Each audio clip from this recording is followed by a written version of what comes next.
Bilgeningizçe, şuşa 3 günde bütün dünya Tatar diktantını yazgan. Tradisiya boyunca şahrimizning 5 gimnaziyasi da şu aksiyaga qo'shildi. Faqat shu ertadagina sezdim bo'lsa kerak. Yo'q esa sobiy shog'im sho'g'uq Og'idil bo'yining yamli sahrolarında yugurib, ishga yoray boshlag'achda sho'g'uq yerning pishanglari, salomlari orasida awnab uzdi indi.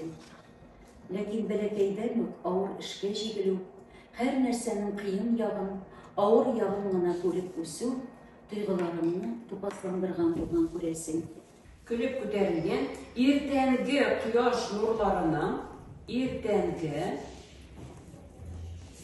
quyosh nurlarini şunday baxtli, şadlıqlı gün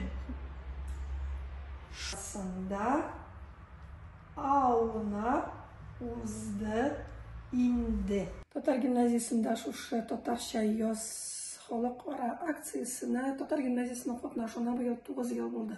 1-yildan boshlab shu kunga qadar bu aksiyadan chetda qolganimiz yo'q.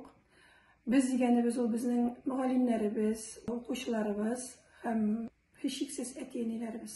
2-yil ratdan bizning bilan birga Qurgan өлкәсенең Yulduz maktabi kollektivi, o'quvchilari, ota-onalari Tatarcha diktantda o'zlarining kuchlarini sinab qaraylar. Oldagi yillarda biz 500 kishi bo'lsak, bu yilgi aksiyada qatnashuvchilar soni 602 kishiga yetdi. faqat ko'ksil o'rmon bilan Men bu Tatar diktantında birinchi qatnashuvim.